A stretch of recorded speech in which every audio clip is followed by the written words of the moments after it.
हाम्रो नेपालको एयरपोर्ट बेलुकाको 10 बजेदेखि बिहानको 8 बजेसम्म ट्याक्सीवे निर्माणको लागि बन्द भइसँगै फ्लाइट्सहरूको चाहिँ प्राइस आकाशिएर कहाँ पुगिसक्यो। अनि यसको विकल्पको लागि भने धेरैजना नेपालीले इन्डियाबाट टिकट इस्यु गरेर बाहिर जाने ट्रेन्ड आएको छ। हुन पनि फेयर चाहिँ चर्को भएपछि यो नेचुरल कुरा हो, कहाँबाट सस्तो पर्छ भनेर खोजेर जानलाई।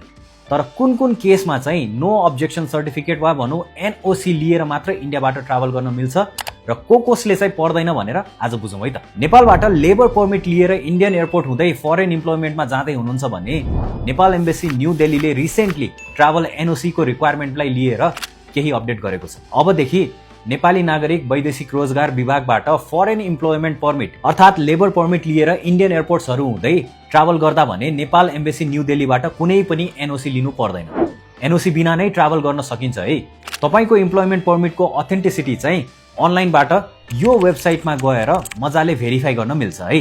तर नेपाली नागरिक लेबर पर्मिट बिना Saudi Arabia, Qatar, Kuwait, UAE, Oman, Bahrain, Iraq, Libya र लेबनन जस्ता मिडल इस्ट कन्ट्रीको साथै रसिया ट्राभल गर्दा भने नेपाल एम्बेसी न्यू दिल्ली अथवा डिपार्टमेन्ट अफ काउन्सिलर सर्भिसेस नेपालबाट चाहिँ ट्राभल एनओसी लिनुपर्ने हुन्छ।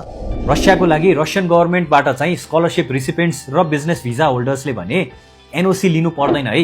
यसको साथै नेपाली नागरिक जो USA, UK, Canada, Australia, New Zealand, जापानको साथै सेन्जेन कन्ट्रीको भ्यालिड रेसिडेन्सी कार्ड अथवा भिजा छ भने पनि ट्राभल एनओसी को रिक्वायरमेन्ट हुँदैन।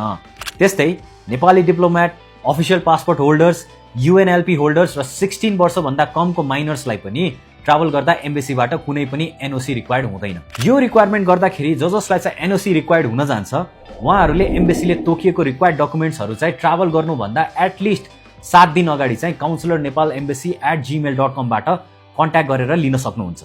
यसको लागि सर्भिस चार्ज पनि पर पर्सन 1000 आइसी लाग्छ, जुन चाहिँ एम्बेसीको अकाउन्टमा डिपोजिट गर्नुपर्ने हुन्छ है।